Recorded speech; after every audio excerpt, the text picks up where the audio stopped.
Hello friends मु रंजन आपनको स्वागत करुच्ची मो ओडिशा चैनल को। आपण माने जानिथिबे गत 9 तारिख दिन बा शनिवार दिन सुभद्रा योजनार तृतीय किस्ती मिली। एथिरे अनेक महिला माने वंचित होइचंदी। तो केउ माने वंचित होइचंदी बा कोन कले एई जो सुभद्रा योजनार तृतीय किस्ती आपण पाई परिबे आ ऊपर सरकारक सूचना एपर्यंत आसी नथिला। जेहेतु एबे सरकारक प्रतिक्रिया मिली ता ऊपर मु वीडियोटी बनाउची। तो सरकार कहबा अनुसार आपण एई काम करंतु आपनको पुनि थरे मिलिबो सुभद्रा योजना तृतीय किस्ती एवं केबे आवेदन हबो ता ऊपर मध्ये सूचना देइचंदी। ए सब ऊपर हम आलोचना करिबा। तो वीडियोटी को स्किप न करी शेष पर्यंत देखंतु। चैनल को सब्सक्राइब करन थिले चैनल को सब्सक्राइब करि नियंतु। उप मुख्यमंत्री प्रभाती परिडांक कहबा अनुसार एई तृतीय किस्ती रे प्राय 1 कोटी रु ऊर्ध्व महिला को दिया जिबार थिला सुभद्रा योजना टंका। हेले देखंतु आपण माने जानिथिबे जे अनेक महिला माने एथिरो वंचित होइचंदी।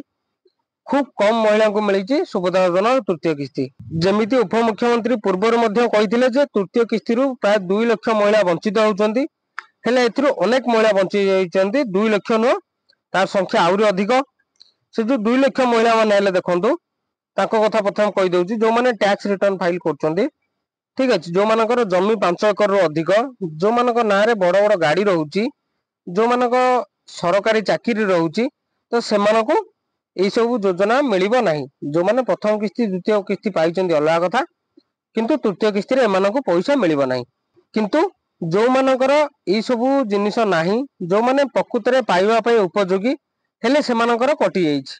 सेमानकर तृतीय किस्ती आसीनी अथवा प्रथम किस्ती द्वितीय किस्ती तृतीय किस्ती आसीनी।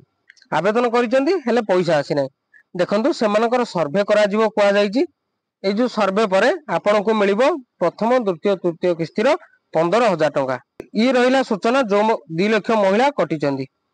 तापरे देखंतु एबे मु कहूची 60 वर्ष रो ऊर्ध्व जो महिला माने हेले सेमानकर पैसा कटिची, सेमानकर आ आसीबो नाही।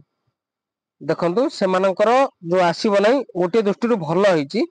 कारण आपण वर्ष को 10,000 टंका पाउथिले दुईटी किस्ती रे, हेले एपटे आपण 12 मासरे 12,000 टंका पाइबे, मासको 1000 टंका लेखाए। एवं आपनको आ गोटे सुविधा रहिला जे आपण आवेदन करबाकू पड़िबो नाही भत्ता पैसा पई। एसएसपीडी को सीधा सड़क आपणकर अकाउंट ट्रांसफर कर दिया जाईची सरकारक द्वारा, जहा फल रे आपण सीधा सड़क पैसा पाई परिबे आपणकर भत्ता माध्यम रे। मासको 1000 टंका हला बेलको वर्ष को 12,000 टंका पाउचंती, जोटी कि आपण 10,000 टंका पाउथिले। ये रहिला आपण मानक पई एक खुशीर खबर। देखंतु एबे आसीबा मेन मुद्दा ऊपर को जे कोन पे अनेक महिला माने एथिरु कटिचंदी। देखंतु उप मुख्यमंत्री प्रभाती परिडा कहिसंदी जे जो माने ओटीपी माध्यम रे केवाईसी करिथिले तो से मानकर स्थगित करा जाईची। तेनु करी जो माने बायोमेट्रिक द्वारा बा आई स्कैन द्वारा जो माने सीएससी सेंटर रे जाईकिरी केवाईसी करिथिले से मानक पैसा पठा जाईची।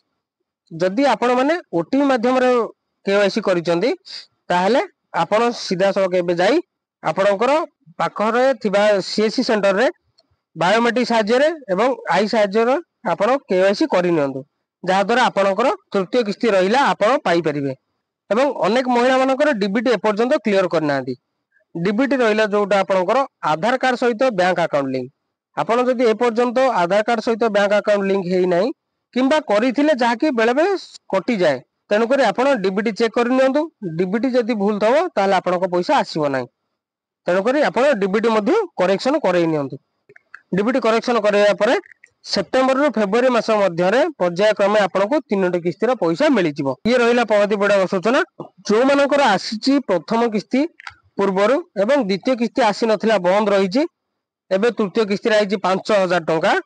तो सेमान पई रहिला बड़ कथा जे आ 5,000 टंका केमिति पाई परिबे, किबा जो माने प्रथम किस्ती द्वितीय किस्ती पाई नाहंदी तृतीय किस्ती बेले को 5,000 टंका पाइचंदी। तो सेमाने कोन करिवे, तांको पई गोटे मात्र विकल्प रहउची। जेहेतु एबे जोगाजोग हेई परनी सुभद्रा रो जो रहिले हेल्पलाइन नंबर एटी देखंतु, तो तांको सहित जोगाजोग हेई परनी तो किछि दिन छाडी एई नंबर रे आपण मध्ये जोगाजोग करि परिबे। आपणकर साहाय्य मागी परिबे जे कोन पई आपणकर पैसा 5,000 टंका आसिला बा आउ 10,000 टंका कुआड गला। तो एठी आपण व्यस्त हबार कोनोसी आवश्यक नै। हेल्पलाइन माध्यम रे आपण मध्ये निजे सीधा सड़क कथा हेकरी ए समस्या समाधान करि परिबे। करबा द्वारा आपनको मध्ये जो बकेया पैसा रहिला ता मध्ये मिली परिबो। तो आज पई वीडियो रे एतिकी। जदि वीडियोटी आपनको भलो लागिची ता लाइक करिवे, शेयर करिवे एवं एई भली इन्फॉर्मेटिव वीडियो जहाँ आपनकर जानिबा आवश्यक सरकारक समस्त योजना विषय रे एई चैनल रे छड़ा जाए। तेणुकरी सबु विषय जानिबा पई एई चैनल टी को सब्सक्राइब करि रखंतु। वीडियो टी को शेष पर्यंत देखिथिबारु बहुत बहुत धन्यवाद।